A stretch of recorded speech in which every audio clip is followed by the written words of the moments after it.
Lisez attentivement, chaque ligne a son importance.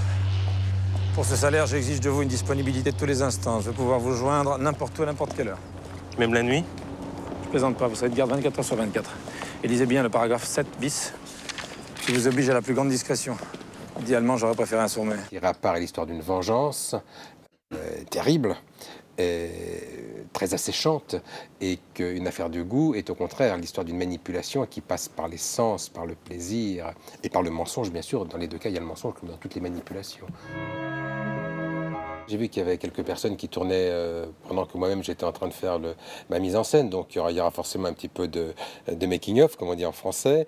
Je sais qu'il y aura des interviews de ma pomme et de quelques autres pommes du film, puisque je sais qu'on est venu nous voir et que les comédiens ont également pas mal parlé. Je sais qu'il y aura Gilles Torrent, qui est un fantastique scénariste, qui a co-scénarisé le film avec moi, qui raconte des choses passionnantes sur le scénario de ce film, sur sa gestation, comment on est arrivé, comment on a travaillé. Et ça, c'est vraiment, je crois, un vrai plus pour les amateurs. Ce Torrent, c'est vraiment un très grand nom.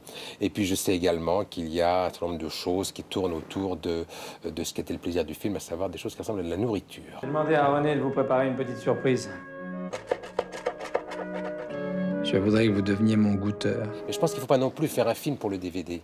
Je pense qu'il faut pas faire... Enfin, il faut faire un film pour le DVD, mais pas pour le bonus. Parce qu'à ce moment-là, ça devient quoi?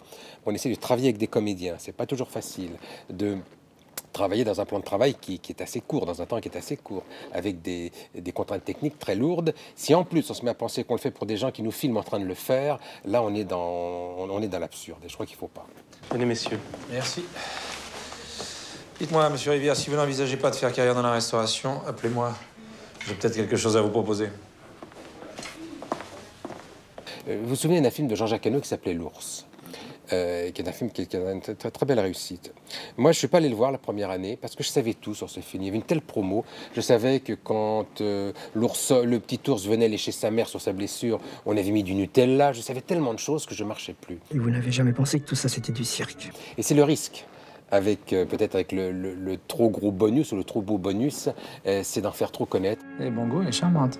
J'imagine que vous en avez très envie. Votre rôle est de goûter, pas de consommer.